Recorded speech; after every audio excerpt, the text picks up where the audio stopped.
Hola chicos, buenas tardes.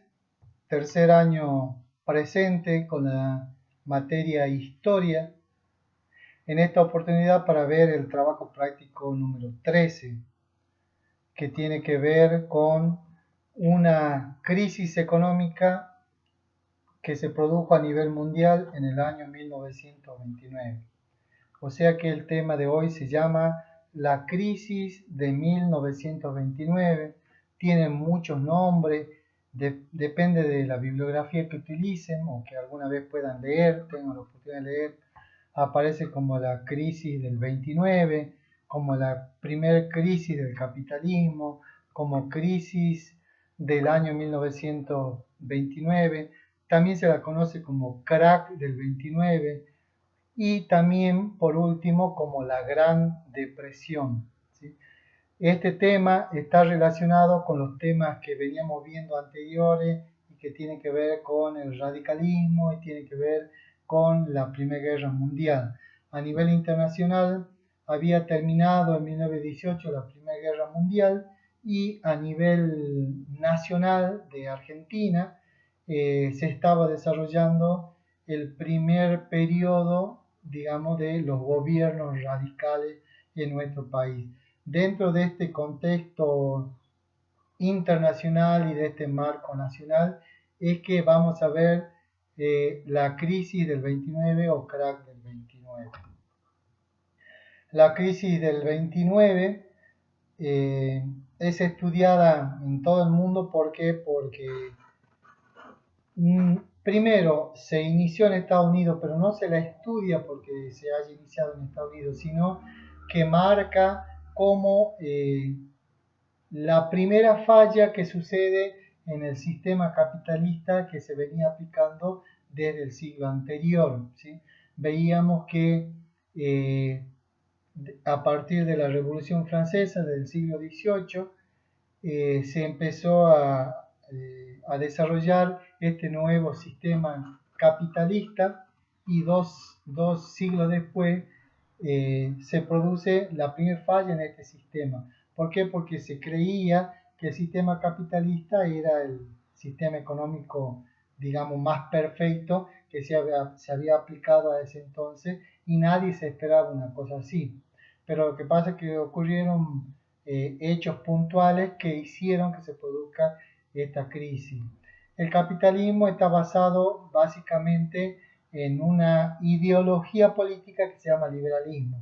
El liberalismo a su vez se basa en la idea de libertad. O sea que el capitalismo está basado precisamente en la libertad. La libertad para todo. Hay libertad individuales de las personas y libertades colectivas para las personas. O sea que si hablamos desde el punto de vista económico y aplicamos ese concepto de libertad a la economía, como ustedes saben ya en tercer año y seguramente la profesora de economía le habrá explicado, eh, dentro del mercado existen dos partes, una que se llama oferta y la otra se llama demanda. Bueno, tanto la oferta, que es el que produce un bien o un servicio, como la demanda, que es el que consume el bien o el servicio que se está produciendo, esas dos partes o esos dos sectores tienen plena libertad. O sea que yo como oferta puedo producir lo que yo quiera, siempre y cuando no se constituya en un delito. Y yo como consumidor o como consumista, para hablarlo con términos precisos, como consumista, también tengo la libertad de comprar y consumir cualquier producto que yo desee y no que me impongan como una condición que debo consumir eso, ¿sí? Entonces, este sistema capitalista venía manteniéndose así, entre un equilibrio entre la oferta y la demanda. Y de pronto se produce la crisis de 1929, la crisis económica, y esto se debe a varios factores. Por un lado, tiene que ver con la Primera Guerra Mundial. ¿Por qué? Porque la Primera Guerra Mundial hizo que los países europeos beligerantes, o sea, los que estaban beligerando, los que estaban peleando, los que estaban en guerra, no producían para su consumo y compraban de Estados Unidos y de otros países como por ejemplo Argentina. Entonces, cuando termina la guerra, esos países vuelven a producir y dejan de comprar a Estados Unidos. Entonces, en Estados Unidos se produce una superproducción, o sea que sobra lo que se produce. Antes lo que se le vendía a los países europeos, ahora ya no se le puede vender. Por eso se habla de una crisis de superproducción.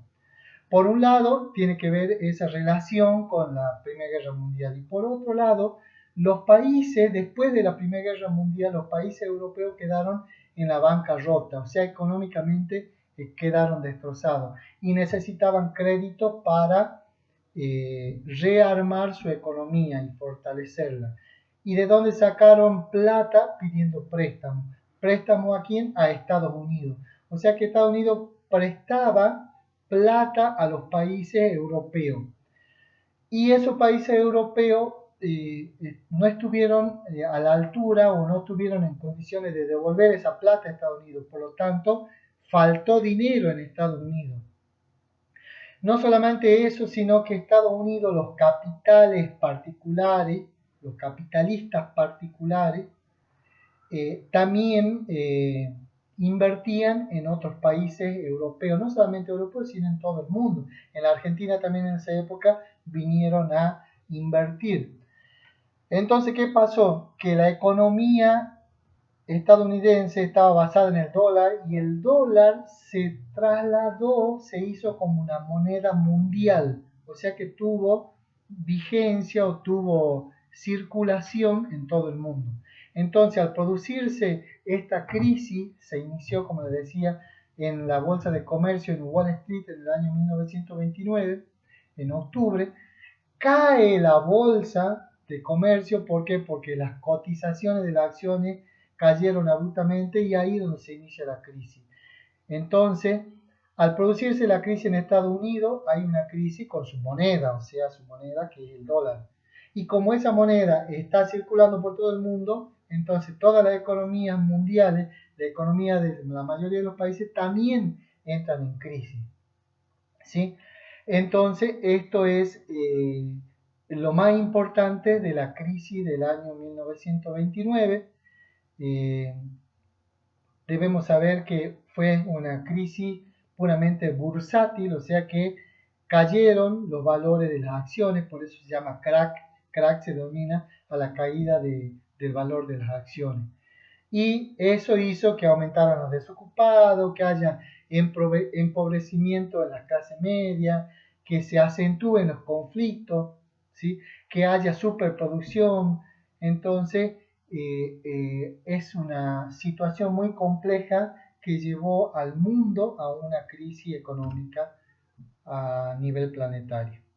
Como vemos ahora en la filmina, las causas, las que recién acabo de nombrar, la superproducción, la devaluación de la moneda europea que estaban, digamos, en crisis las economías europeas, hay un desequilibrio en el mercado mundial, o sea que la expansión del comercio mundial que se había dado hasta ese entonces decae, o sea que merma, disminuye el comercio internacional, el comercio mundial y por lo tanto los países sí o sí se ven afectados desde el punto de vista económico. Y como les decía, la especulación en la bolsa de valores, ¿sí? Y la escasez de dinero, ¿por qué? Porque no se podía vender esa superproducción y tampoco se recibía el pago de los préstamos que se habían realizado a los países europeos. Este es otra filmina sobre las causas de la crisis. En el trabajo práctico tienen que ver los orígenes, tienen que ver las consecuencias de la crisis, tienen que ver la relación que hubo entre la crisis y la Primera Guerra Mundial, o sea, la Gran Depresión con la Primera Guerra Mundial, lo que acabamos de explicar. Y también tiene que ver cómo se superó esta crisis, ¿sí?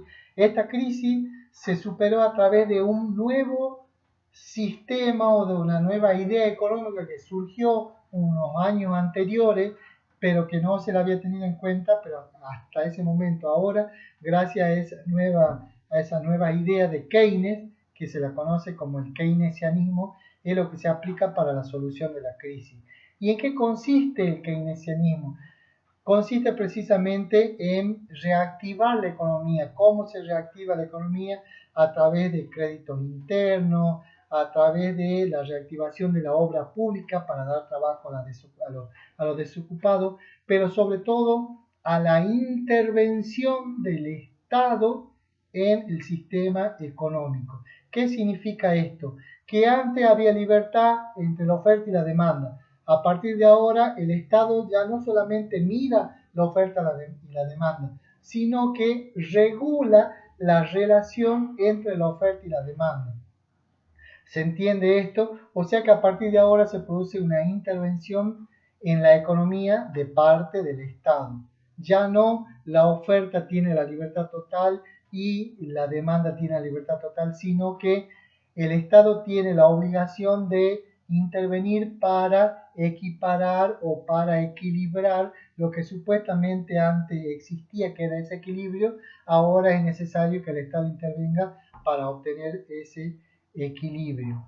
Las consecuencias de esta crisis son las que se leen en la filmina, y en Estados Unidos se aplicó un programa que se llamó el New Deal, que es el nuevo programa, durante la presidencia de Teodoro Roosevelt, ¿sí? Y duró desde el año 1929 hasta el año 1932. 3 años duró la crisis. Estoy hablando de Estados Unidos, pero la crisis en los demás países se extendió por mucho más tiempo. ¿Por qué? Porque ya venían sufriendo una crisis anterior y se le aumentaba esta crisis total, así que era más complejo salir de esta crisis económica. Esto es a grandes rasgos lo que habla el trabajo práctico número 13 de historia. Espero que no sean complicadas las consignas. Traté de hacerlo lo más preciso posible para que no tengan problemas. De todas formas, si tienen dudas, ya saben, clase de consulta dentro de 2 días y nos estamos viendo, chicos. Espero que estén bien, cuídense y cuiden a la familia. Chao, hasta la próxima.